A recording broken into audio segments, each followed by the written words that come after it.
Cette semaine, la fine équipe d'ORLM s'intéresse au futur du Macintosh, mais aussi du PC. La pomme manque-t-elle d'ambition avec l'iMac Retina? Nous l'aurons en plateau. Comparé au PC hybride, Apple va-t-elle prendre le risque d'abandonner Intel au profit des puces de l'iPad? Débat. Bonjour, je suis très heureux de vous retrouver pour cette édition d'On refait le Mac consacrée au futur du Mac, à l'iMac Retina. Regardez, nous l'avons ici en plateau. Voilà un plan large, il vient juste arriver avant le début de cette émission. Et pour débattre et pour dessiner ensemble le futur de l'informatique, en duplex depuis sa résidence parisienne, mademoiselle Fanny Bouton de Melty.fr et de fannysparty.com. Bonjour Fanny, ça va bien? Bonjour Olivier, écoute, ça va très bien. Je me remets de la Paris Games Week. C'était un bel événement, il y a eu 272 000 visiteurs, donc imagine, samedi, il y avait plus de 60 000 personnes, ce qui n'était jamais arrivé. Plein d'ados qui venaient jouer à Call of Duty, t'imagines l'ambiance, c'était surchauffé. J'ai eu la chance de venir te voir sur ton stand, et effectivement, c'était ma première visite, et l'engouement populaire est vraiment formidable, remarquable autour de ces manifestations. Bravo à ces organisateurs. Autre historique de cette émission, il s'agit bien sûr de Monsieur X, cet ancien responsable d'Apple qui avance, comment dire, visage masqué. Bonjour Monsieur X, ça va bien? Bonsoir Olivier, très bien. Bon, moi j'ai fait des choses beaucoup plus sérieuses que Fanny, mais nettement moins drôles.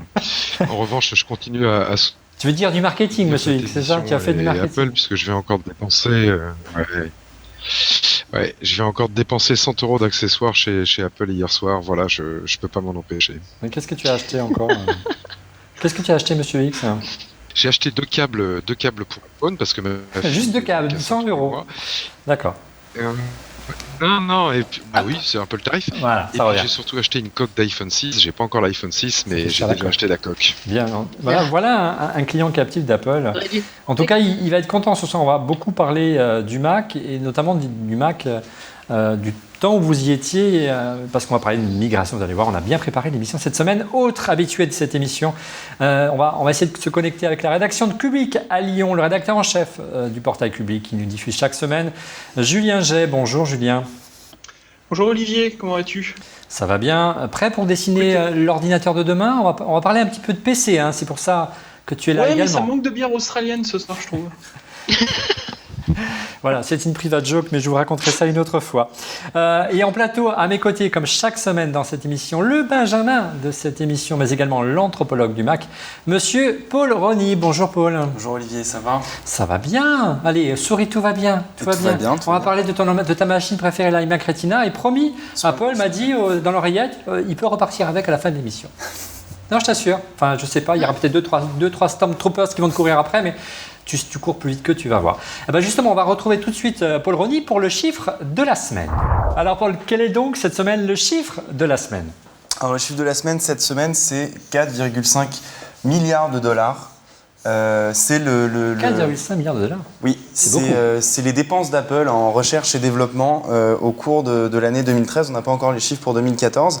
Et donc on va voir si Apple est en augmentation au niveau de ses dépenses de recherche et développement. Par rapport aux années précédentes? Par rapport aux années précédentes. Tu nous as préparé ça? Formidable. Je vous ai préparé ça. Alors, et on va également voir qu'elle est très en retrait par rapport à ses deux principaux concurrents que sont Microsoft et Google.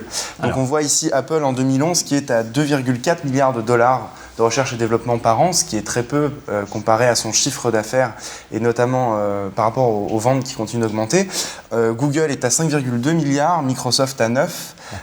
Et en 2012, on voit qu'Apple augmente d'1 milliard, Google de quasiment 2 et Apple a en fait augmenté ses dépenses en R&D de seulement 2 milliards au cours des 2 dernières années, alors que chez Microsoft, elles ont également pris 2 milliards, mais elles étaient beaucoup plus importantes dès le départ. Alors, messieurs, une réaction que vous inspire, les chiffres que nous présente Paul dans le chiffre de la semaine. On sait que, généralement, la recherche et développement, elle est indexée, elle a une importance quand on le ramène au chiffre d'affaires. Peut-être une petite réaction de Monsieur X du temps où vous étiez chez Apple, c'était beaucoup moins que ça. Hein.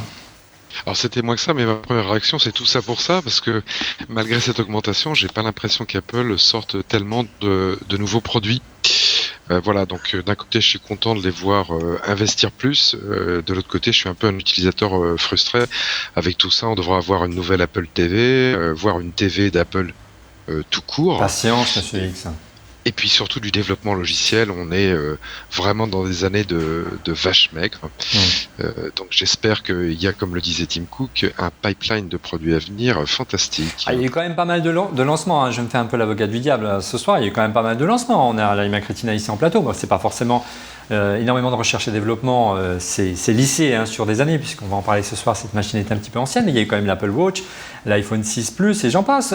Julien, ta réaction par rapport notamment aux chiffres de Microsoft qui domine de la tête et des épaules le secteur de la tech en matière de recherche et développement. Ce qui serait intéressant, c'est de comparer par rapport à des chipmakers, quoi. Par exemple, par rapport à Intel. Des vrais fabricants, tu veux dire, c'est ça ? Par exemple, par exemple, sur le chiffre de Microsoft, je peux pas dire quelle est la part de R&D sur le software pur et dur de la part sur de Surface, hardware. sur Ce qui est surprenant dans tous les cas, c'est que le chiffre est quand même pour Apple assez faible par rapport à ses petits camarades et probablement très faible si on compare à un Intel ou un Qualcomm typiquement. Donc je m'interroge, j'ai pas les chiffres d'Intel ou de Qualcomm en tête, mais je suis à peu près sûr qu'ils seraient supérieurs. Une chose est sûre, Monsieur X, c'est que Apple a l'habitude, en tout cas, de limiter les chantiers qu'il mène de front. Hein. C'était comme ça du temps où vous y étiez. On ne multiplie pas les chantiers. On l'a vu récemment, il y a eu l'iPhone, il y a eu l'iPad, et il y a l'Apple Watch maintenant, tous les 3 à 4 ans. Alors que, par exemple, dans le cas de Google, il y a une explosion de produits, ou même chez Samsung pour un autre constructeur. Et là, on voit que ça sert aussi c'est le marché qui décide et tous les produits n'ont pas forcément un avenir qu'il leur est promis, alors qu'Apple, généralement, c'est des produits qui durent. Ouais, ça peut expliquer la différence. Alors après, je pense qu'Apple travaille sur beaucoup de pistes de nouveaux produits, de nouveaux services qui ne sortiront jamais comme tout le monde. En revanche, il n'en développe et ne va au bout que de très très peu, de très très peu. Donc ça explique certainement un peu l'écart. Il n'y a pas beaucoup, ou en comparaison d'autres, il y a moins d'investigation. Il y a beaucoup de concentration en développement quelques produits. Donc oui, ça c'est une partie de l'écart.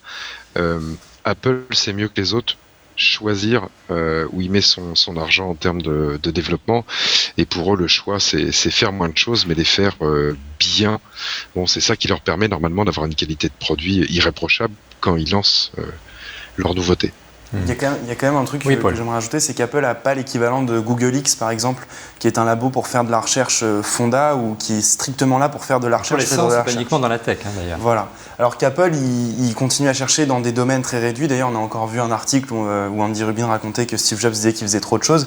Est-ce qu'il fait trop de choses ou pas ? Je ne sais pas, mais en tout cas, le fait est qu'Apple ne part pas tous azimuts. Et est-ce que c'est bien ou pas ? Je ne sais pas, mais ne fait pas de recherche comme en fait Google. Et ça peut donner des développements très intéressants qu'on verra jamais chez Apple. C'est clair. En tout cas, ce que je vous propose ce soir, c'est qu'on va essayer de voir comment Apple peut dépenser son argent pour nous faire plaisir. Premier argent dépensé, il est là. Regardez, l'iMac Retina, il est arrivé en plateau. C'est pas une révolution comme ça en termes de design. On va en parler dans un instant. Qu'est-ce que vous en avez pensé, messieurs, des avancées apportées par cette machine, l'angle marketing de cette machine. Je périphrase notre ami Phil Schiller. La plus haute résolution au monde pour un ordinateur. Est-ce que ça vous fait rêver, Monsieur X, d'avoir l'ordinateur qui est la plus haute résolution du marché ? Alors moi, à titre perso, non, parce que je pense que ce bénéfice d'avoir un écran avec une très très haute résolution va avant tout attirer des gens qui en ont besoin. Je vais prendre un cas d'usage simple, les photographes qui ont un bridge numérique ou un appareil numérique qui est capable d'exploiter ces résolutions. Moi, c'est pas mon cas, je fais mes photos avec mon iPhone. En revanche, je connais des gens qui ont ce type d'appareil. Mon père, par exemple, qui vient de s'en commander un. Bon, au-delà de l'attrait, de la nouveauté et du fait de se faire plaisir, il se dit, je vais pouvoir vraiment avoir un écran. Je vais pouvoir bénéficier des photos merveilleuses que je fais avec mon appareil. Donc, c'est assez segmentant. Mais je pense que pour ces gens qui en ont vraiment envie ou besoin, s'ils ont le budget, c'est une bonne nouvelle et un beau produit. Fanny, ta réaction à l'arrivée de cette machine, on l'a vu, on le voit derrière l'écran de Paul avec donc l'augmentation de la fréquence, toujours plus de pixels sur un écran. Est-ce que ça c'est quelque chose qui te touche ou tu voudrais quand même un petit peu plus d'audace de la part d'Apple ? Non, écoute, moi je trouve que c'est bien. Je pense que tous mes collègues infographistes avec qui j'ai travaillé, tous ceux qui font du montage vidéo, pour eux, c'est vraiment les écrans de cette qualité-là, c'est important. Après, besoin de plus, ça évolue déjà bien vite depuis quelques temps. Les gens n'ont pas le temps de changer de Mac à chaque fois. Là, je suis pas sûre que ça va faire changer tout le monde, mais en tout cas, ceux qui avaient des anciennes versions, ça va les motiver à prendre ce modèle. Julien, de ton côté, par rapport à ce qui se fait dans le monde PC, ça reste quand même une approche assez traditionnelle dans la sphère informatique, à savoir on propose simplement un ordinateur qui existe déjà et on le fait monter en spec, on le fait monter en puissance, que ce soit la résolution, que ce soit les processeurs. C'est assez classique comme démarche d'Apple. Oui, le côté speed bump pour les processeurs, c'est assez classique. Le côté écran, c'est vrai que moi je le vois plutôt comme une façon de se démarquer. Tout le monde attendait finalement, à mon sens, après, tout le monde attendait un iMac 4K. Finalement, non, regardez, on n'a pas de 4K, on a un 5K. Aujourd'hui, j'ai du mal à voir. Je pense que l'écran est magnifique, ça, il y a pas de doute. Et effectivement, pour un photographe, pour un vidéaste, ça peut être un plus. Quelle est l'utilité au quotidien du 5K? Je suis pas certain de l'avoir. Alors là, vous avez du 1K avec Julien, vous avez du 4K ici avec l'écran Smart et vous avez du 5K avec l'écran de chez Apple. À vous de juger. Et surtout, je pense que c'est trop en avance de phase par rapport à la technologie qui est embarquée, typiquement la partie graphique, qui est quand même anémique par rapport au nombre de pixels qu'il faudra arriver. Oui, comme c'était déjà le cas du temps où les MacBook Pro sont arrivés, Paul notamment, où il a fallu attendre une génération pour que ça se lisse et qu'on ait des performances dignes de cette machine. Au niveau des puces, au niveau des specs, il n'y a rien de particulier qui t'a permis de faire une différence par rapport à ce qui existe dans le monde PC. Ce qu'on peut dire, c'est que c'est toujours du as well refresh. Donc du côté des CPU Intel, c'est ce qu'on appelle un speed bump, c'est-à-dire qu'on prend le nouveau modèle qui remplace le précédent, mais il n'y a pas de changement d'architecture ou il n'y a pas de gain à fréquence d'horloge équivalente. Ce qui est intéressant côté graphique, c'est que effectivement Nvidia est définitivement sorti des gammes de produits Apple. Au profit d'AMD. Donc ça, je pense que c'est entériné. Je ne sais pas si un jour on reverra du Nvidia chez Apple, mais ça paraît mal parti. Et après, les deux puces AMD qui sont sélectionnées, c'est des puces qui sont dans le monde PC du moyen de gamme. C'est pas du haut de gamme, c'est pas l'équivalent d'une carte graphique super haut de gamme pour gamers. Pour toi, elle s'adresse à qui cette machine concrètement aujourd'hui? Moi, elle s'adresse aux photographes ou aux vidéastes. Principalement. Moi, je suis pas tout à fait d'accord avec ce que vous dites pour les photographes ou les vidéastes, parce que bien qu'on ait un écran Retina 5K qui soit censé améliorer le rendu des couleurs et tout, on a quand même toujours cette glace de l'iMac qui envoie des reflets à fond et qui risque parfois de rendre le traitement d'une image difficile. Après, c'est une magnifique machine. L'intérêt du Retina sur Mac, on va pas refaire le débat de 2012, mais ça peut aussi avoir un intérêt pour quelqu'un qui fait que du texte ou parce que ça rend tout plus joli. Après, est-ce que ça vaut le prix que ça vaut? C'est-à-dire quand même près de 1000 € plus cher qu'un modèle 27 pouces équivalent sans l'écran Retina. Là, il y a un problème. La question, c'est est-ce que c'est un argument de vente qui permettrait de relancer les ventes d'ordinateurs? On ne va pas aller trop vite parce qu'on va parler des ventes d'ordinateurs. Mais de manière générale, la philosophie de cette machine n'a pas vraiment évolué depuis son introduction. Souvenez-vous, c'était en 2004. Le premier iMac blanc, monsieur X, vous étiez déjà au sein d'Apple à ce moment-là, reprenait déjà la même philosophie, à savoir l'ordinateur caché derrière l'écran. La différence, évidemment, il a évolué depuis, en termes de puissance, on l'a dit, en termes d'architecture un petit peu, mais le concept, c'est le même. Regardez ces images, monsieur X. Quelle est votre réaction? Est-ce que Apple, on sait que Jonathan Ive sait parfois être créatif, là on reste quand même dans la tradition avec une machine dont la carte mère est cachée derrière l'écran, et voilà, on peut quand même y mettre un peu plus imaginatif, monsieur X. Oui et non. Tu sais, à partir du moment où dans le volume qui est un rectangle ou plutôt un parallélépipède rectangle, tu mets l'écran et puis la carte mère, qu'est-ce que tu peux faire de moins ou de différent? Tout est intégré dans ce volume qu'est l'iMac avec un pied. C'est le fameux concept du tout en un qu'Apple a remis au bout du jour avec cet iMac blanc qu'on voit lancé en septembre 2004 en France, dernier keynote d'Apple en France. Avec Phil Schiller. Avec Phil Schiller. Tu peux pas tellement faire moins en termes de simplicité. Tu peux pas tellement faire plus en termes d'intégration. Donc les pistes pour changer ce concept, le faire évoluer, il n'y en a pas beaucoup. Tu as travaillé autour de l'écran et avoir un écran courbe. Ça serait peut-être une vraie piste sur laquelle il pourrait... On a fait un coup de cœur là, il y a 15 jours, monsieur, sur les écrans courbes chez LG, ça existe, on le voit arriver.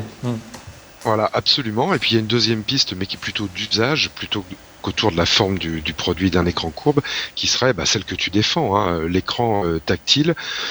Mais on peut pas dire que d'autres qui ont essayé en ont fait un super succès comme HP avec Windows 8. Donc, tu sais, des idées géniales, c'est difficile d'en avoir tous les 5 minutes. Le concept, il marche bien. Donc, il le pousse jusqu'au bout. Monsieur X, 10 ans quand même, monsieur X. 10 ans. Ouais. C'est long, hein. Ouais, mais ils l'ont un peu usé, je suis d'accord, le concept. Celui-ci, la machine qui est juste devant moi, elle est incomparable par rapport à celle-là, mais la philosophie est la même. Elle est d'accord, elle est fine comme du papier à cigarette, vous voyez pas sur ce plan, mais sur le bord. Sur le bord. Donc quand c'est large, il faut quand même mettre des composants électroniques. Mais voilà, on sait en tout cas que juste avant cette machine, il y avait quand même un iMac qui était un peu plus ambitieux, souvenez-vous. C'est le tournesol, mais lui, par contre, c'était pas très bien vendu, contrairement à la génération suivante. Oui, alors c'est ce que je te disais. Après, en termes d'usage pur, les clients peuvent y trouver des choses à redire, notamment c'est un produit mastoc, quand tu le bouges, il faut bouger l'ensemble, etc. Donc tu peux te dire, je peux remettre l'écran sur une rotule comme l'iMac tournesol, mais je rappelle que l'iMac tournesol, lui aussi était allé au bout de sa piste en termes de conception, parce que l'écran était trop lourd pour le pied, quoi, et la conception d'une carte mère dans une demi-sphère, dans une demi-sphère, pareil, il s'essoufflait complètement. Voilà, donc non, chez Apple, on n'innove pas uniquement pour innover et se faire plaisir. Là, en termes fonctionnels, je pense qu'on a atteint un bon équilibre. Bon, c'est un produit sur lequel on verra pas de rupture, à mon avis, avant ces fameux écrans courbes. Je pense que ce sera la prochaine grande évolution, mais il va falloir attendre un bout de temps parce que c'est très cher. Ouais. Alors, on va quand même se faire plaisir ce soir. Moi, je savais que je rêve de voir arriver un Mac tactile, je ne désespère pas. Julien. Ça ne sert à rien. Oui, on va en parler. Ne réponds pas tout de suite à la question, à la conclusion de cette émission. Du côté du monde PC, en tout cas, on se bouge, on se remue le popotin, c'est le moins qu'on puisse dire. On essaye de trouver des choses pour rivaliser avec le monde PC, avec le monde Mac, pardon, et notamment, tu l'as dit, l'arrivée des PC hybrides, on va en parler tout de suite dans un instant. Il y a une marque qui s'est un petit peu démarquée justement de la concurrence et qui essaie de chatouiller nos amis d'Apple et notamment le MacBook Air, c'est Lenovo avec le Yoga 3. Je vous propose de regarder la pub tout de suite ensemble et vous allez voir qu'Apple en prend plein les mirettes.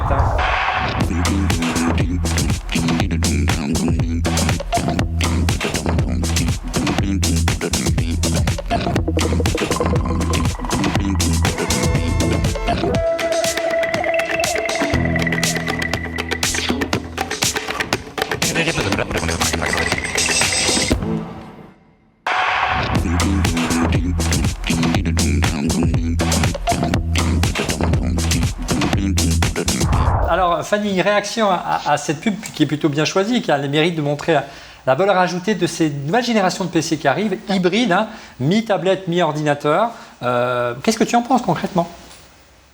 Moi, clairement, je les aime vraiment. On peut encore faire mieux au niveau du design, mais c'est sur le côté pratique et sur le côté justement, de se retourner, de se mettre en tablette, et voilà, il y a une vraie avancée du côté des PC. Moi, qui suis quand même assez fan et qui lâché depuis 3 ans maintenant les PC parce que je trouvais rien. Ça me donne envie d'y retourner tout doucement. Concrètement, ça c'est un argument plus fort qu'un écran 5K. Là, tu vois ce que je veux dire en termes de. Ouais. Ça parle plus. Est-ce que ça va suffire ? Je sais pas, mais moi personnellement, en tant que consommateur, ça me parle plus, non ? Ouais, en termes de consommateur, clairement, ça parle plus, ça donne plus envie. Après, le gros défaut finalement de ces PC maintenant, ça va être plus l'interface de Windows 8 qui est une usine à gaz, je trouve, et qui est freinante. Mais c'est ça, c'est moche, c'est que moi qui ai toujours été pro PC. Le problème du PC, c'est qu'il y a Windows. J'ai bien compris, Fanny, voilà. Je suis assez d'accord avec toi. Non, mais Windows 10, c'est quand même mieux. On recommence à avoir des ordinateurs avec des beaux designs, des belles fonctionnalités. Alors, j'entends Julien dans mon oreillette fulminer. Julien, dis quelque chose, défends-toi. Non, mais je ne vais pas fulminer sur le troll Windows, c'est cette bonne guerre. Je pense que Lenovo a fait un super travail avec les Yoga 1 et 2, clairement. Le Yoga 3, par contre, j'aurais beaucoup plus de mal à être positif. Clairement, la marque Lenovo a essayé d'inventer des nouveaux usages. Personnellement, le mode tente là qu'on peut voir sur les vidéos, je ne crois pas trop. Maintenant, ce qui est intéressant, c'est effectivement le côté à la fois tablette et à la fois PC portable. Le problème du Yoga 3, dans la version qui a pour l'instant été envoyée à la presse pour test, c'est que les performances ne sont pas là. Elles ne sont pas au niveau d'une surface Pro 3, typiquement. Et l'autre problème, c'est que l'autonomie, alors elle est même pas là, elle est, je sais pas, 3-4 ans en arrière. On n'arrive pas. Ah oui, c'est un grand problème. Bon, il est tactile, mais il n'y a pas d'autonomie. Bon, bah écoute, il faut choisir. Ça va quand même être un super PC. En tout cas, ce modèle, dans la version qui a été envoyée à la presse, puisque Lenovo n'a toujours pas communiqué de manière claire pour dire voilà, effectivement, vous envoyez des samples de pré-série et les exemplaires commerciaux seront différents, ça je peux pas le dire. La version qui a été envoyée à la presse pour test et qu'on a testé notamment sur Clubic, je vous invite à lire le test. Ben oui. On ne peut pas la recommander parce qu'à 1700 €, c'est le prix public de la machine. On n'a pas du tout le niveau de performance ni même d'autonomie qu'on peut escompter à ce prix-là. Alors, Paul nous a préparé un petit chiffre, un petit diagramme dont il a le secret pour savoir où on en est un petit peu des ventes des PC hybrides. Après tout, est-ce qu'il y a un marché s'il y a un marché, Apple ira, ne vous inquiétez pas, c'est prévu. On en est où, Paul, concrètement, au niveau des ventes de PC tactiles, mi-tablette, mi-ordinateur? Eh ben, ce qu'on voit, c'est qu'en fait, en 2013, les PC tactiles ou hybrides représentaient 21 millions d'unités et que les PC classiques représentaient 296 millions d'unités. Un peu moins de 10%. Quoi. Un peu moins de 10%, et que année après année, en fait, leur part augmente. Là, en 2014, on est à 37, et en 2015, on devrait être à 62 millions. Ça, c'est une projection. Ça, c'est une projection. Et la part du PC classique passerait à 263 millions d'unités. En bleu, c'est les tablettes qui, elles, progressent également. Mais donc, le PC tactile deviendrait un choix qui serait plus étonnant en fait. Voilà, c'est un objet qui gagne le cœur de ses utilisateurs. On sait également que la Surface Pro 3 commence à dégager des bénéfices. Visiblement, elle se vendrait bien à la bonne presse. Donc visiblement, les PC hybrides gagnent en popularité et commencent à trouver leur marché. Une réaction, Julien, donc à ces chiffres estimés, aux chiffres de vente de tablettes hybrides, enfin d'ordinateurs hybrides, de PC hybrides? Je dirais que mécaniquement ça ne peut qu'augmenter puisque mécaniquement la plupart des fabricants de PC se tournent vers l'hybride. Donc c'est pas. C'est-à-dire qu'on n'a plus le choix. C'est un choix par défaut. C'est ça que tu es en train de dire pour certaines gammes. Ça devient quand même un choix par défaut. Oui, sur une gamme de PC portable, ça devient vraiment un choix par défaut. Moi, je reste assez sceptique de certains usages. Il y en a qui sont tout à fait convaincants. D'autres qui sont peut-être encore à affiner pour être crédibles. Allez, on va poser la question à Monsieur X pour terminer sur ce créneau des chiffres et des ventes de PC hybrides. Ta réaction et ton opinion sur ce marché, toi qui venais avant, on peut le dire ce soir, d'un constructeur de PC avant d'appartenir à la pomme croquée. Je sais pas, moi je sais pas, je me fais peut-être un peu vieux, alors je reste il n'est pas bien en ce moment, Monsieur X. Je sais pas. Il falloir... croyance, mais tu sais, les PC hybrides, ça me fait penser. Ça marchera jamais. Ouais. Non, anglais, ce qu'il dit. On ne peut pas vraiment être efficace si on cherche à tuer deux oiseaux qui partent dans des directions différentes avec un seul fusil. Conclusion, si tu veux bien skier par exemple, il te faut une paire de skis de fond et puis une paire de skis alpins, mais avoir un espèce de ski mixte où pour descendre une pente, tu skis sur les cars intérieurs et puis pour faire du ski de fond, tu skis sur les cars extérieurs, et ben t'as vraiment un... le ski, c'est fini pour moi. Ce que tu veux dire, c'est qu'Apple a intérêt à te vendre deux paires de skis, quoi. Absolument. Arrêtez le chasse-neige. Si les moyens d'acheter des paires de ski, je suis pas d'accord. Faut aussi que tu aies les moyens de les acheter, quoi. Non, d'abord je choisis de faire des raquettes avec l'iPhone. Ça c'est la première chose. Et puis je pense que on est tous en soif de simplicité d'usage et de robustesse des produits qu'on achète. Et l'hybride, c'est à l'opposé de ça. C'est trop compliqué. Dans mon imaginaire, il ne fait rien de bien. Et puis c'est source de plein de problèmes, y compris mécaniques. Moi, cet écran qui se retourne dans certaines solutions, d'un point de vue mécanique, c'est une hérésie. Donc pour moi, ça tâtonne. Ça se cherche, ça fait de l'innovation pour essayer de prendre la parole, mais ça ne correspond pas à ni des usages fondamentaux, ni des nouveaux usages en rupture. On fait de la cuisine, on tripatouille, on se cherche, mais on n'apporte rien vraiment de fondamental. Alors il y a quand même Monsieur X, des choses qui sont quand même intéressantes dans ton PC. Moi, ça m'intéresse puisqu'ils essayent quand même des choses. C'est vrai qu'ils ont du mal aujourd'hui à rebooster les ventes de PC par rapport aux tablettes, puis ils ont du mal à faire de la marge, donc il faut trouver des arguments pour justifier des prix plus élevés. Donc l'innovation, c'est le meilleur des arguments. Regardez cette machine, enfin plutôt Paul va nous la présenter. C'est la nouvelle machine de chez HP un nom formidable. Monsieur X, vous allez adorer son nom, ça s'appelle la HP Sprout, tout un programme. Paul. Oui, alors le HP Sprout, c'est un peu la trouvaille de cette semaine et c'est une machine qui personnellement, moi, m'a beaucoup plu parce que je trouve qu'elle propose quelque chose en mille noms, de vraiment nouveau et avec cette espèce, en fait, c'est le form factor un peu d'un iMac, on pourrait dire. Oui. Sauf qu'en fait, au lieu d'avoir un clavier, on a une surface tactile en dessous, là, c'est ce qu'on voit à l'écran, sur laquelle on peut manipuler des objets et attention, on peut même scanner des objets avec les caméras 3D posées au-dessus de l'écran. Donc c'est pas une webcam. C'est pas une webcam et je trouve que si ça marche comme là, c'est censé marcher dans la pub, c'est une machine qui pour le coup amène quelque chose de vraiment nouveau et ça me fait bien plus rêver qu'un écran 5K. Alors je tiens à dire qu'on a contacté HP naturellement, on leur a demandé de nous fournir une machine, le produit n'est pas disponible donc on va voir, ils ont peut-être eu un petit peu peur qu'on bricole. Alors là, concrètement, le produit que nous a présenté Paul, ça fait un petit peu rêver. Qu'est-ce que ça vous inspire? On voit qu'on peut innover et on peut apporter une vision un petit peu différente en matière d'informatique dans une machine tout en un, comme quoi l'iMac, il y a des choses à être chiffrées, Monsieur X, pour l'améliorer. Oui. Mais, je te rappelle que... Attends, c'est 2 paires de skis, ça peut pas plaire. Allez, on va déchausser, Monsieur X. Qu'on parle chez Apple, soit un entretien de la gamme courant, c'est ce qu'ils font, sans dénaturer le produit, soit toujours quand ils changent le concept d'un apport fondamentalement différent. Il n'y a pas de piste où on se cherche, quoi. Et ça c'est très bien, mais ça correspond à combien de personnes d'avoir une caméra 3D pour pouvoir faire ce qu'on voit à l'écran, une démo d'aide au pliage d'origami.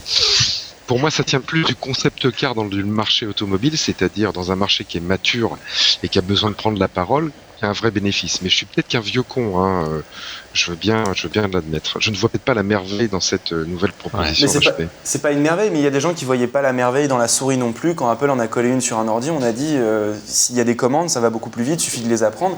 Donc, je dis pas que c'est la nouvelle souris, la caméra 3D du Sprout. Je dis juste que ça peut développer des usages et que ça peut être caméra 3D du Sprout. Ça peut proposer quelque chose, voilà, et qu'il y a peut-être de nouveaux usages encore à créer sur ce que Steve Jobs a gentiment appelé les camions. Ouais. Fanny, Julien, un peu réaction. Ouais, non, mais moi, ce que je vois, c'est que, pardon, Julien, c'est que actuellement, chaque marque essaye de ramener des petites nouveautés et c'est ce qui s'est passé au début des smartphones. Souvenez-vous, il y avait les Windows, les tout premiers Windows Phone, quoi, les PDA qui étaient connectés, etc. Oui, c'était des Pocket PC. C'était ça.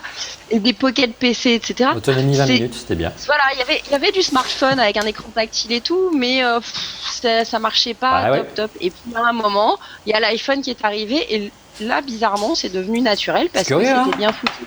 Et je pense que c'est la marque qui dégainera l'usage, l'interface, le design, tout ça en même temps bien joli, qui fera que ça démarrera.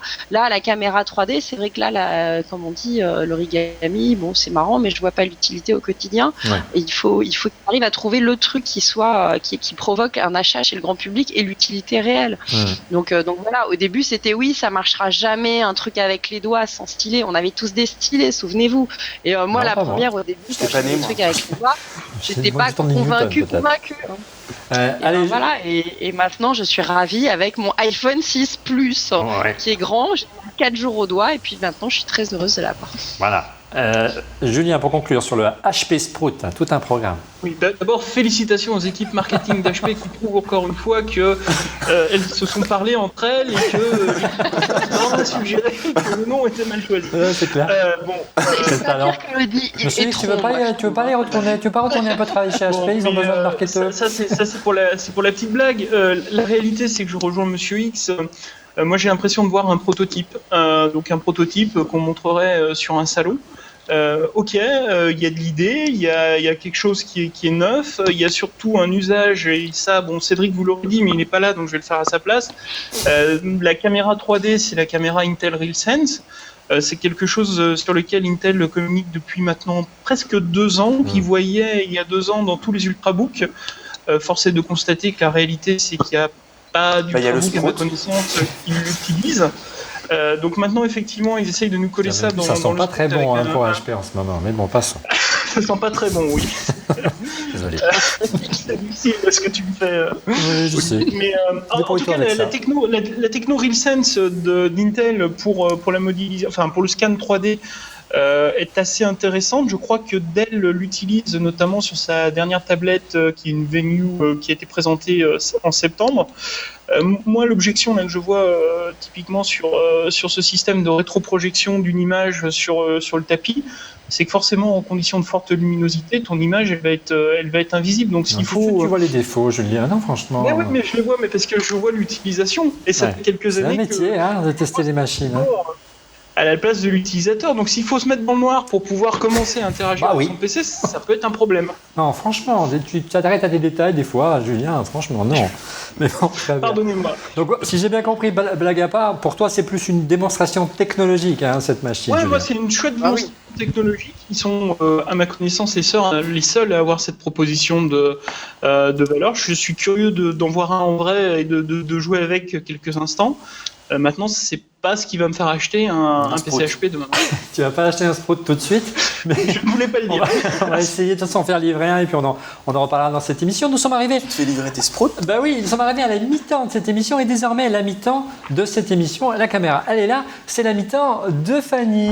Voilà, exactement. Maintenant, je vais avoir mon temps à moi pour poser les questions. Alors, quelles sont les questions Twitter cette semaine ? Vous voyez, parce qu'on ne te laisse jamais la parole. Alors, comme ça, maintenant, tu as 5 minutes pour toi et les autres, ils se taisent. Vas-y, Fanny. Alors, première question, l'ordinateur de bureau devrait disparaître ou pas ?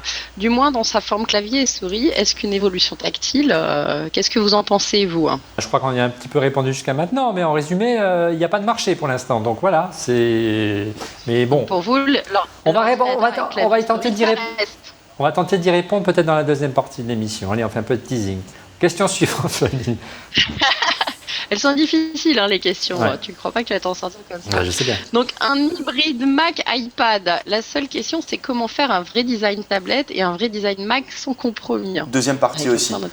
Non, mais on peut répondre un petit peu. C'est vrai que c'est la difficulté. C'est peut-être la raison pour laquelle Apple n'y va pas tout de suite aujourd'hui. C'est-à-dire que M. X l'a bien illustré tout à l'heure. C'est des compromis. Et à trop faire de compromis, on perd la valeur ajoutée d'un produit. On a un produit très léger avec une tablette, très facile à utiliser. On a un produit complet avec un ordinateur. On fait un compromis entre les deux. On n'a pas les deux meilleurs des deux mondes.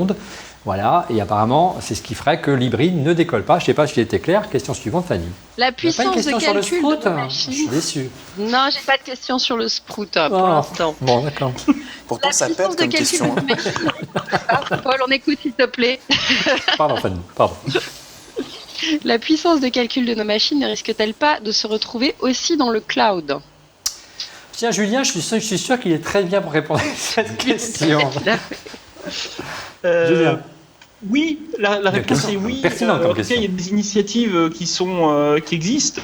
Typiquement, par exemple, pour le rendu graphique, qui ont été testés par Sony sur ses consoles, qui ont été proposés par certains fabricants de télé, qui est testé par Nvidia. Le problème, c'est que finalement, en déportant la puissance de calcul dans le cloud, il y a une problématique qui demeure. C'est qu'il faut avoir une connexion Internet qui a le débit suffisant, il faut avoir une latence qui est la plus faible possible. Et ça, aujourd'hui, finalement, si on est capable de déporter la puissance de calcul dans le cloud, on n'est pas forcément capable d'assurer une latence et une réactivité qui permettent, par exemple, à des jeux vidéo de s'exécuter de manière fluide lorsqu'ils sont rendus graphiquement dans le cloud. Voilà, tout est dit, mais c'est vrai qu'on est limité par le déploiement de la fibre optique, par le déploiement ou le fait que l'ADSL soit trop présent, etc. etc. Et la France, en ce moment, c'est un vrai problème, le déploiement de la fibre optique. Tous les opérateurs ne sont pas forcément au même niveau et il y a vraiment des efforts à faire. Fanny, la réponse te satisfait, ça va ? Oui. J'ai une dernière question qui me paraît la plus intéressante. Très bien. Quelle place pour l'iPad Pro et quid de la rumeur de la disparition du Mini ? Non, m'en parlez pas. On en a parlé dans la précédente émission, l'iPad mini, la disparition, pour l'instant il est là, il y a encore un marché, tout le monde n'a pas les moyens de se payer un iPad forcément de grand format ou du moins un iPhone 6 Plus qui serait prêt à le remplacer parce que c'est vrai que les form factors commencent à se rapprocher un petit peu, donc il y a encore de la marge. Ça fait très longtemps qu'Apple n'a pas abandonné un produit, Paul, je ne vais pas me tromper. Même l'iPod Touch n'a pas été abandonné. L'iPod classique, non ? C'est récent. Oui, l'iPod classique, iPad Pro. mais on a appris qu'ils avaient abandonné l'iPod classique parce qu'il n'y avait plus de composants, sinon ils auraient continué, comme quoi ils ont de la persévérance. Mais c'est vrai qu'on peut Allons, Olivier. Ben oui. Est-ce qu'il y a vraiment plus de composants ? J'en doute un peu. C'est vrai qu'on peut se poser, surtout quand on a le cas échec de Tim Cook en ce moment. Mais c'est vrai qu'on peut se poser la question de savoir si ce produit, il a été là pour répondre à une demande, mais dans un temps relativement limité. Le temps justement que l'iPad Air arrive, une version plus allégée, beaucoup plus confortable et beaucoup plus puissante également aujourd'hui que l'iPad mini. Je ne sais pas si ça te va comme réponse, Paul. Il y a quelque chose aussi, c'est qu'il n'y a pas que l'iPad mini qui souffre d'un abandon, c'est le marché des petites tablettes qui semble être un peu en friche ces derniers temps, donc peut-être qu'Apple n'a pas non plus vu l'intérêt de rebooster sa tablette. Après tout, et on a vu également... En tout cas, c'est difficile de se battre sur ce marché-là quand on est Apple et qu'on affiche le niveau de prix d'Apple. Et quand il y a une Nexus 16 en face à 100 € et qu'on est à 250 € avec une tablette de 2011 avec 16 Go de mémoire, on a perdu d'avance, quoi. Ça fait sprout. Oui. Tu n'as pas répondu à la question, c'est un iPad Pro.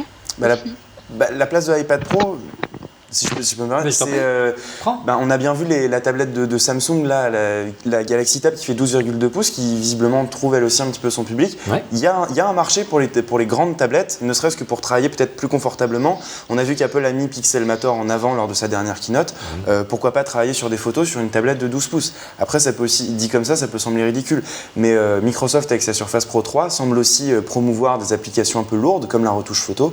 Donc pourquoi pas. La place de l'iPad Pro, c'est de permettre de bosser dessus. Bien, merci Paul. Et Paul qui vous a préparé une petite surprise cette semaine. Dorénavant, à la mi-temps, après la mi-temps de famille, il y a une nouvelle rubrique qui va être inaugurée cette semaine, s'appelle le Busomètre. Le Busomètre à quoi ? Le Busomètre à rumeurs. On parle d'Apple, bien sûr. Allez, Paul, tout de suite, le Busomètre à rumeurs. Donc, cette semaine, on va découvrir le Buzzomètre à rumeurs. Ouais.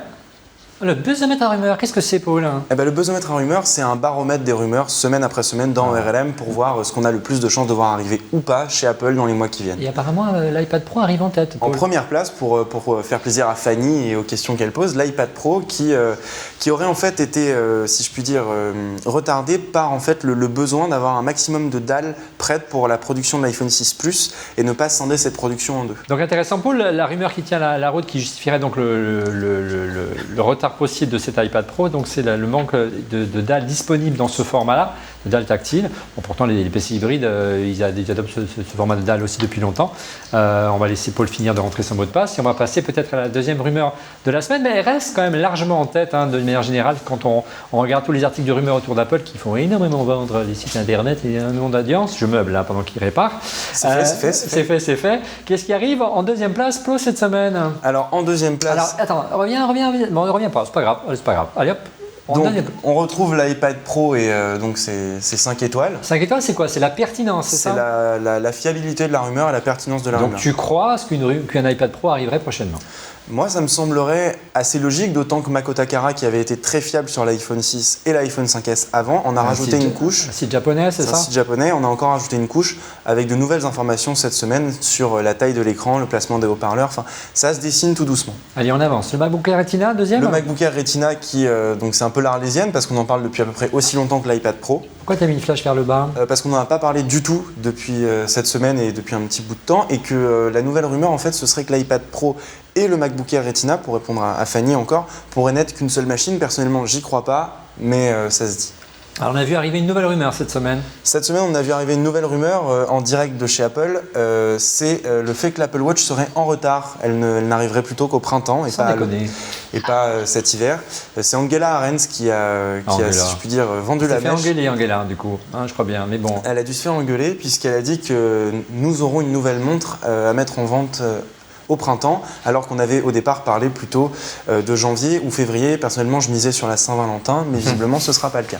Très bien, mais il y a eu d'autres rumeurs effectivement qui sont arrivées nous disant que la Saint-Valentin était une bonne... Bon voilà, on va essayer de suivre ça chaque semaine, c'est intéressant. Numéro 4 dans le top 5 du Busomètre cette semaine. Une nouvelle Apple TV qui n'en finit pas de ne pas arriver. Ou Non, un boîtier. Ah, le boîtier. Un boîtier. Déception. Parce qu'avec le Nexus Player, qui franchement est une très bonne petite box, va falloir en rajouter une couche du côté de chez Apple si on veut continuer à vendre de l'Apple TV. Voilà. Et dernière rumeur de la semaine. En dernier, une rumeur un peu farfelue, c'est pour ça qu'elle n'a qu'une étoile. L'iPhone avec une interface 3D, Apple a déposé des brevets dans ce sens. Comme la 3DS. Comme la 3DS, ce serait une 3D sans lunettes, donc exactement, et ça finirait peut-être par arriver un jour sur nos téléphones. On se rappelle de certains téléphones Android qui avaient essayé, je crois que c'est HTC qui avait fait ça. Ça n'avait pas rencontré un succès fou, mais c'était très marrant. Allez, brièvement, messieurs, dames, une réaction à ce busomètre des rumeurs. On est en retard, donc assez rapidement. Monsieur X, c'est comme incroyable, comme chaque semaine, Apple arrive à se réinventer des nouveaux produits et qu'il y a un classement comme ça qu'on arrive à faire. C'est quand même la rumeur la plus pertinente. C'est l'Apple TV, c'est sûr qu'il va arriver, il y a une mise à jour un jour ou l'autre. Et l'iPad Pro, non, c'est ce qui me semble le plus pertinent. Alors, pas du tout. Pas du tout. Merci, monsieur Voilà, X. Tu me mets 0 alors, monsieur X. Non, pas du tout. Moi, je crois d'abord que l'Apple TV, oui, c'est évident, va y avoir une mise à jour. C'est d'autant plus qu'Apple a besoin d'animer un petit peu sa ligne de produits avant Noël pour faire des ventes, parce que malheureusement, il n'y aura pas l'Apple Watch. Donc, moi, je mettrais l'Apple TV plus haut. Peut-être que Paul aussi le fera la semaine prochaine, on verra. Tu devrais arriver avant Noël. Ouais, bon. absolument. Vous connaissez le concept puis, du rent-en-plan, hein. C'est un peu le concept de Monsieur X. Hein. Mais vas-y, continue. Et voilà, et moi je crois beaucoup au MacBook Air Retina parce que effectivement c'est l'Arlésienne, mais il y a une vraie demande. Je dis pas il devait arriver la semaine en même temps que le lancement des iPads, et puis finalement c'est l'iMac 5K qui est là, qui a été dégainé. Absolument. Il y a des gens qui ont de l'argent, qui ont envie d'acheter ce produit, donc Apple va finir par le faire. Moi, l'iPad Pro, je veux dépenser mon argent, monsieur. J'y crois pas, l'iPad Pro, parce que c'est quoi un produit pro? C'est un produit moins cher, ça c'est pas Apple. C'est un produit plus solide qu'un produit grand public, et ils vont pas dénaturer leur produit. Et c'est surtout un produit qui est très Non, c'est un produit très très bien intégré dans l'écosystème SI d'une entreprise, et ça IBM s'en charge.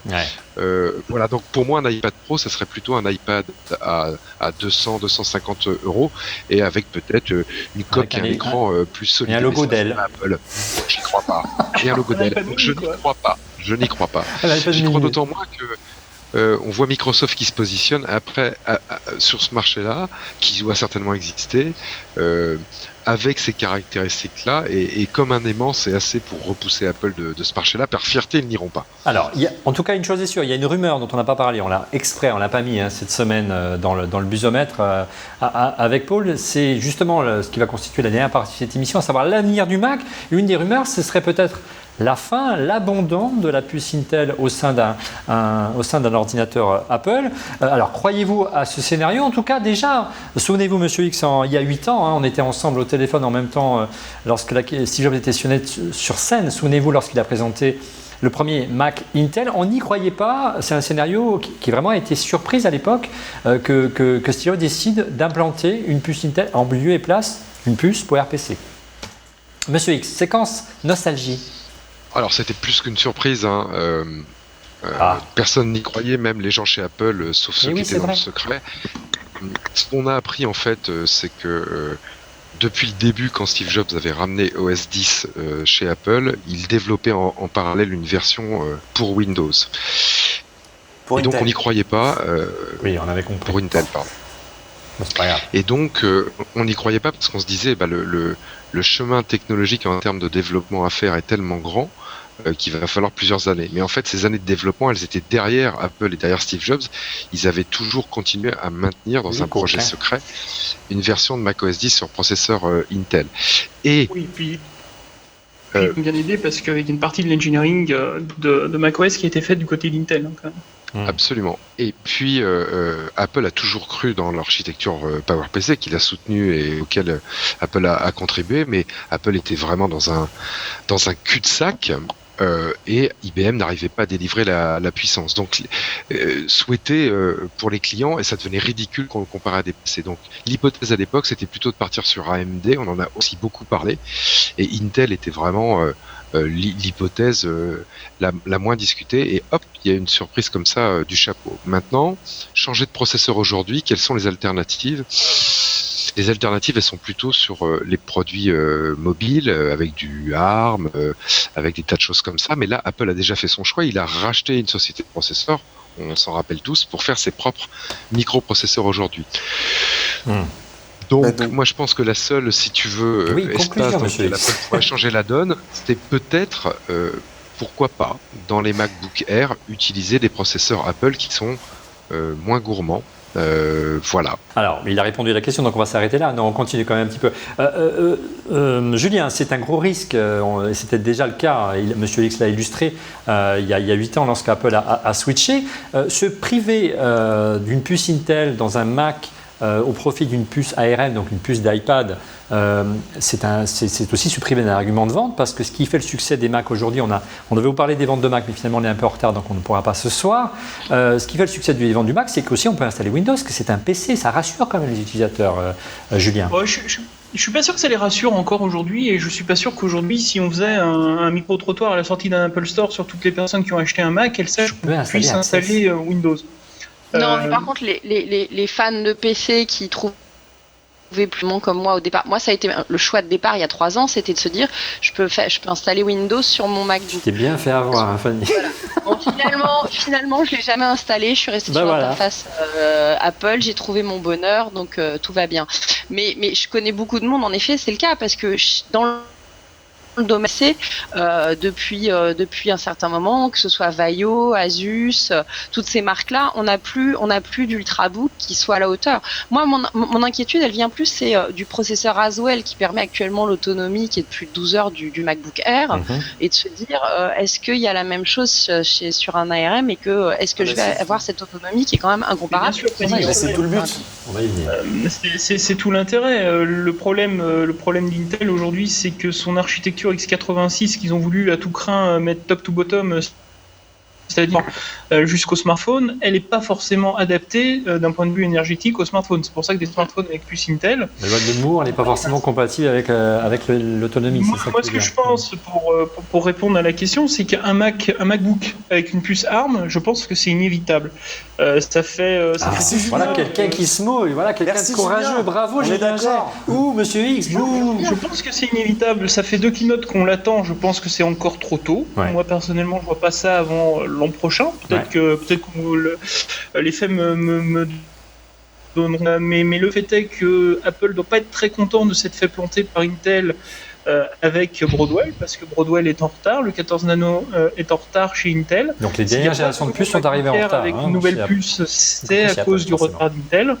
Et je pense que chez Apple, ils bossent d'arrache-pied une solution de rechange. Voilà, alors on va essayer d'éviter de faire 2 heures de l'émission. Toute la gamme. Ça, c'est vraiment important. C'est qu'en effet, je vois pas demain un Mac Pro en ARM, pas plus que je vois un iMac 5K en ARM. En tout cas, la migration, c'est quelque chose d'assez compliqué. Apple l'a bien maîtrisé à plusieurs reprises tout au long de son histoire. Ils savent faire. Moi, aussi rapidement, ça m'étonnerait un petit peu. Mais concrètement, Paul, est-ce que c'est crédible de voir arriver en termes de spécification, en termes de performance, une puce ARM dans un Mac? Est-ce qu'aujourd'hui, une puce ARM, tu as les moyens de dire que c'est aussi puissant ce que tu as là que ce que j'ai là? Donc clairement, oui, c'est très possible. Et en fait, ce qu'on oublie aussi, c'est qu'OS X a été conçu depuis le début pour être complètement agnostique au niveau de son architecture. Ouais. Puisque le travail qui a commencé sur Nextstep, donc il y a bien longtemps, Nextstep marchait sur les processeurs Motorola, puis sur des processeurs Intel. Et juste avant d'arrêter le hardware, Nextstep, c'était déjà John Rubinstein, avait commencé à bosser sur du PowerPC. Puis la station RISC de Next n'est jamais sortie. Et en arrivant chez Apple, on a repris là où on l'avait laissé. Donc la base de macOS X est très facilement portable à d'autres architectures. Je vous invite à relire l'histoire du projet Mark Larr, c'est l'histoire de macOS X sur Intel. Ça a été très vite. Donc c'est faisable techniquement. Mais est-ce qu'en termes de perf, est-ce qu'on a des chiffres qui nous permettent de comparer concrètement? Oui, on a des chiffres. Vous avez remarqué que dans ces dernières communications, Apple, quand elle parle d'un A8 ou d'un A8X, dit systématiquement Desktop Class Performance ARM Processor. C'est parce que moi j'ai bien remarqué. Et ça fait quelques temps que ça me titille à chaque fois que je le lis dans le communiqué de presse. Alors, on va voir si concrètement, Paul, tu nous as préparé un petit slide, comme on dit dans le milieu de Monsieur X, à savoir, est-ce que concrètement, une puce ARM, c'est comparable en termes de performance à une puce Intel qu'on a dans un Mac? Est-ce que ce que j'ai dans cet iPhone 6 Plus ou cet iPad, je peux rivaliser avec un vrai ordinateur, Paul? Déjà, il ne faut pas oublier que la puce ARM, à la base, elle a été conçue pour des ordinateurs. Et puis c'est après qu'elle est devenue la solution par défaut pour les solutions embarquées. Mais voici un bench par rapport à ce qu'on peut attendre d'un Core M, donc Broadwell, et la 8X de chez Apple. Donc n'oublions pas que la puce Intel avec laquelle on compare la puce d'Apple a 3 cœurs, celle d'Intel en a 2. Ouais. La puce d'Apple est à 1,5 GHz, celle d'Intel à 1,6. D'un côté, on a 2 Go de RAM sur la plateforme de test de l'autre suite. En réalité, je me sens obligé, je suis désolé de le noter, oui, la notion de fréquence chez Intel, particulièrement sur le Broadwell, est quelque chose de très variable. Oui. Comme la notion de TDP, si on veut aller... Allez, avançons. On ne rentre pas trop dans les détails. Ne faisons pas un débat d'experts, messieurs. On avance. Allons-y. Donc voilà, donc les spécifications des deux puces, elles sont assez similaires.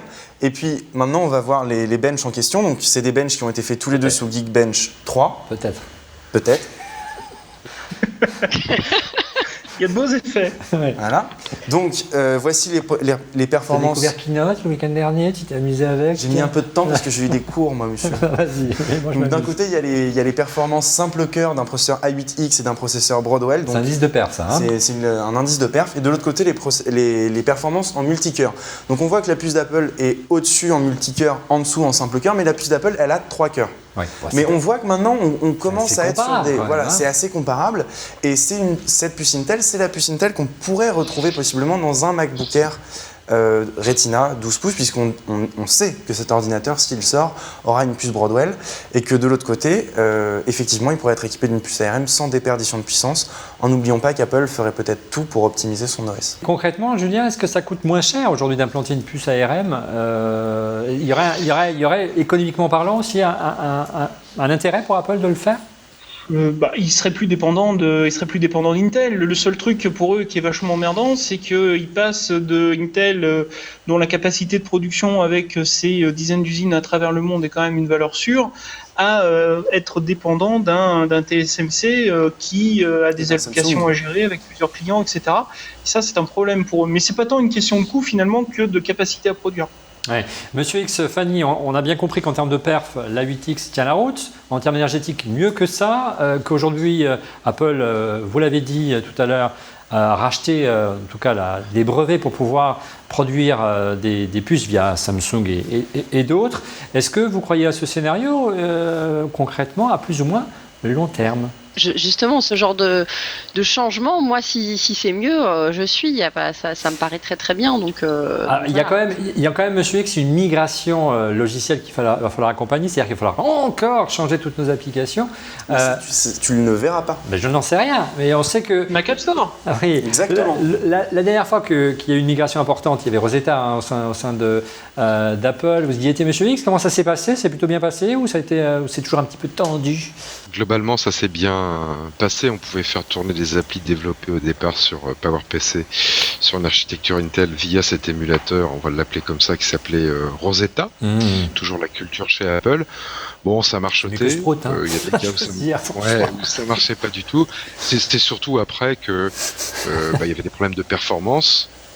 Et puis les développeurs d'applications se posent toujours la question de qu'est-ce que je fais? Je vais pas maintenir deux versions, une ancienne pour les PowerPC puis une nouvelle pour Intel. Et donc, si votre application favorite, vous voulez qu'elle continue à être performante, vous êtes obligé d'acheter la nouvelle machine, obligé d'attendre la version mise à jour. Quand c'est pour faire de l'Excel, c'est pas trop grave. Quand vous dépendez d'une appli vraiment pour faire votre boulot, une fois de plus du montage vidéo, vous êtes toujours un peu angoissé par ces transitions d'architecture parce que vous avez du temps à attendre pour retrouver des applications optimisées sur une nouvelle architecture. Et in fine, je crois qu'Apple va le faire. Peut-être sur les. Il a changé d'avis ou je rêve, Monsieur X? Non, sur les MacBook Air, je l'ai dit tout à l'heure, j'y crois. Parce regarde, que le MacBook si c'est pas beau une puce à 8X, regarde. Ouais. Surtout que c'est un asset. C'est un produit en mobilité, le MacBook Air. Donc ça peut être riche de sens. Maintenant, sur les grosses bécanes, je pense qu'Apple ne fera pas l'erreur de retourner à un seul fournisseur de processeurs, parce qu'il y a une dépendance. Et si vous merdez dans le développement de vos processeurs, c'est toute votre ligne de produit qui est à l'eau. Donc ils resteront en partenariat avec Intel. Il y a peut-être le MacBook Air qui va passer de l'autre côté du Rubicon et devenir une machine avec un processeur Apple. Ouais. Dernière question, et ce sera la conclusion de cette émission vraiment ce soir. Julien, après tout, si le Mac adopte la puce Intel, la puce ARM, la même puce que l'iPad, est-ce que c'est pas le début ou la fin du Mac, puisqu'après tout, quelle sera la différence entre un Mac et un iPad? Elle sera réduite à peau de chagrin. Non, les usages. Et le clavier, monsieur. Ça sera le clavier. Par contre, est-ce que ça sera pas la fin d'Intel? Ça, c'est une autre question. Eh bien, nous répondrons dans la prochaine émission d'On refait le Mac, si vous êtes bien d'accord. En attendant, nous passons à vos coups de cœur. Allez, les coups de cœur, on commence tout de suite par Fanny. Quel est donc ton coup de cœur ce soir, Fanny? Alors écoute, moi c'est un gyropode. Tu sais ce que c'est qu'un gyropode? Non, C'est un parce que Segway. c'est un Segway, c'est Voilà. Donc moi Mais c'est pas un Segway. Non, c'est pas le Segway, c'est le Ninebot. Qu'est-ce que c'est, vendu en Fanny? France par Big Robot. J'ai découvert ça à la Paris Games Week justement dans le côté dans le hall objet connecté. Donc c'est comme un Segway, ça a 2 roues et voilà, on avance en se penchant en avant, on peut reculer aussi en se mettant en arrière. Ouais. Et je trouve ça génial parce que la trottinette électrique j'ai essayé, mais c'est un peu chiant, t'es obligé de rester sur les trottoirs. J'ai essayé plein d'autres trucs, un truc avec une seule roue. Le solo wheel de Rodrigo. Et voilà, le solo wheel, mais qui est un peu casse-gueule quand même, honnêtement. il faut une pour avoir pratique. fait des heures de yoga et ouais, une bonne pratique Alors, pour pouvoir arriver. une particularité, c'est quoi? C'est qu'il était assez cher à sa sortie. Les prix ont un petit peu baissé Voilà, quand le même. Segway vaut le prix d'une moto quand même et pèse pas loin de 60 kilos, ce qui est pas toujours évident, surtout pour un petit gabarit comme moi qui pèse presque aussi que le produit. Donc voilà, là on est sur un produit qui fait 30 kilos, donc 2 fois moins. Non, 23 kilos, pardon. C'est 23 kilos, donc c'est encore moins. Ça monte jusqu'à 30 km/h, donc ça permet d'être dans la circulation sans gêner trop non plus à Paris. Et puis surtout, ce que j'aime beaucoup, c'est que tu as tout le tableau de bord et les réglages qui sont via ton smartphone. Indispensable, Fanny. Voilà, tu peux même le piloter à distance via l'application Android. Donc voilà. Et donc le prix, on est dans les 3 000 €, donc on est quand même 2 fois moins cher. Ouais, On se revoit à Noël, hein. mais regarde le prix d'un scooter. Oui, non, mais Voilà. ça, c'est Moi, fini c'est pour pour moi. remplacer C'est fini, l'usage moi. du scooter. J'en ai marre de devoir mettre un casque, quand il pleut. Enfin, là, c'est pas tu pratique. te craches à 30 km/h, t'es content d'avoir un casque aussi, hein, Oui, je je pense. peux confirmer. Merci, Ouais, mais je voudrais pas Fanny. forcément à 30 km/h. Merci, Fanny.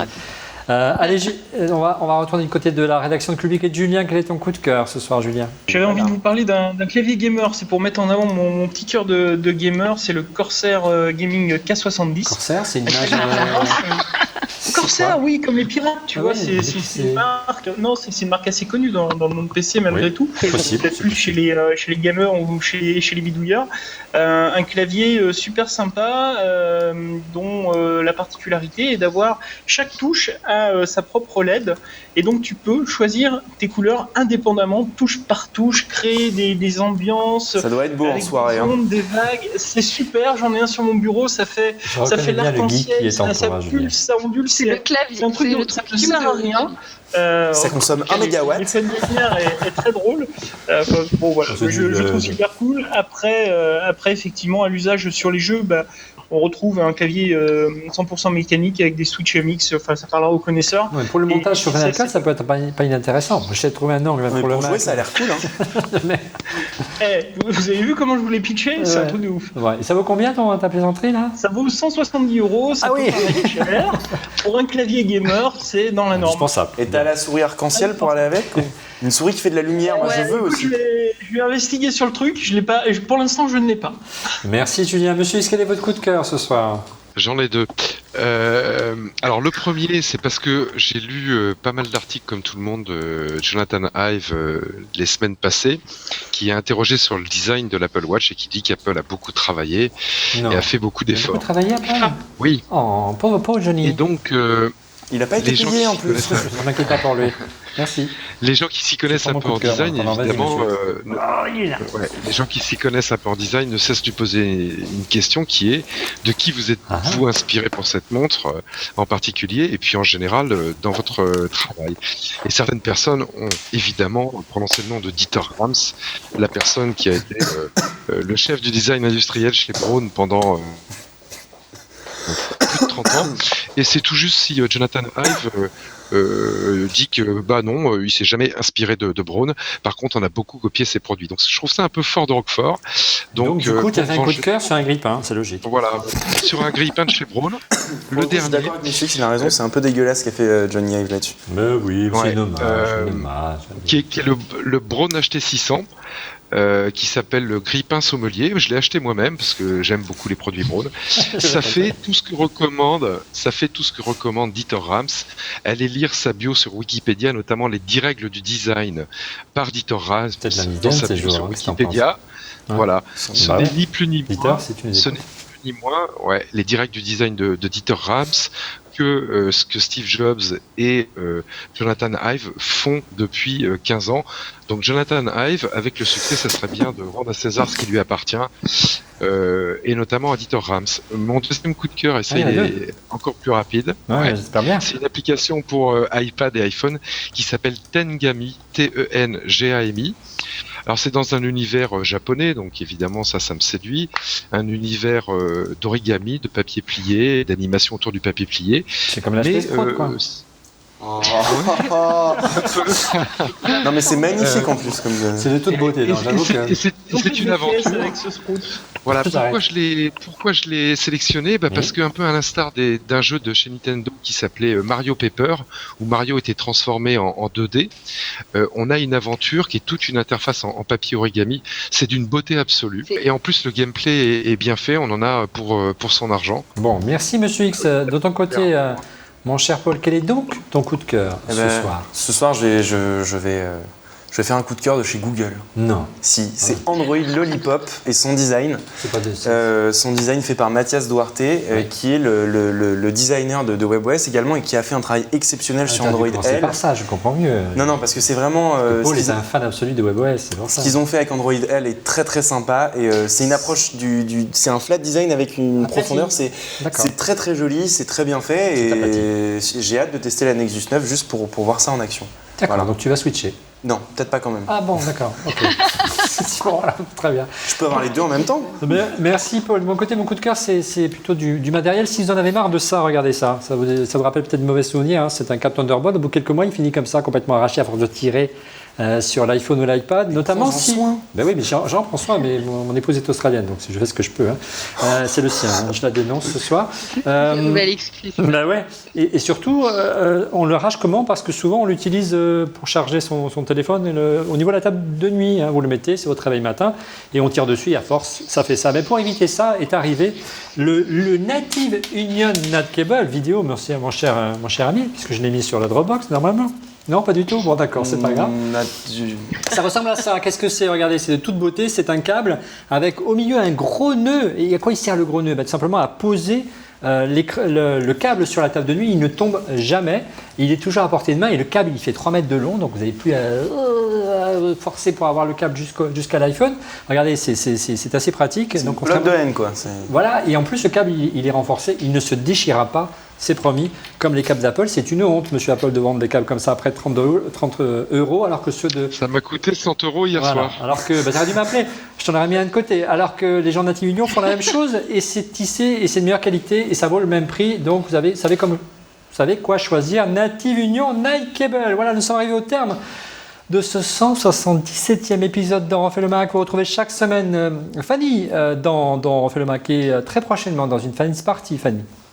Oui, la Fanny's Party de Noël, le 25 novembre. Tout le monde vient avec son cadeau à 5 € et il y aura d'énormes cadeaux. Il y a le plus gros cadeau, c'est un truc de ouf. On n'a jamais fait un aussi beau cadeau à la Fanny's Party. C'est un iMac Retina 5K. D'ailleurs, il est là. Non, on n'arrête pas. Apple aimerait bien Sprout. mais ça marche pas. Non, c'est trop cher. On n'a pas braqué une banque, quand même. C'est trop cher.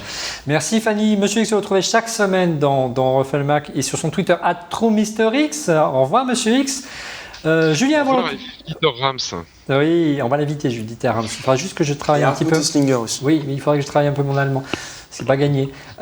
Julien G, vous le retrouvez tous les jours sur le portail Clubic. Merci de nous diffuser chaque semaine, Julien. Tu reviens quand tu veux. Avec grand plaisir. Merci, Olivier. Et Paul, qui va continuer à s'amuser toute la semaine avec Keynote pour nous faire des magnifiques animations. C'est bas, ça fait du bien. Merci surtout, Paul. Il y en a qui ont été faites par toi. Oui, moi j'inspire, je donne les grandes lignes. Je t'appelle d'ici 2 jours quand tu as besoin d'un déroulé. Je vais appeler agnostique, hein, parce que tu l'as vachement bien dit. Voilà. Agnostique. Non, pas là, non. Et quant à nous, j'ai fait de la philo allemande cet après-midi. Je peux conclure cette émission. Et quant à nous, si vous êtes d'accord, on se donne rendez-vous la semaine prochaine. Au revoir.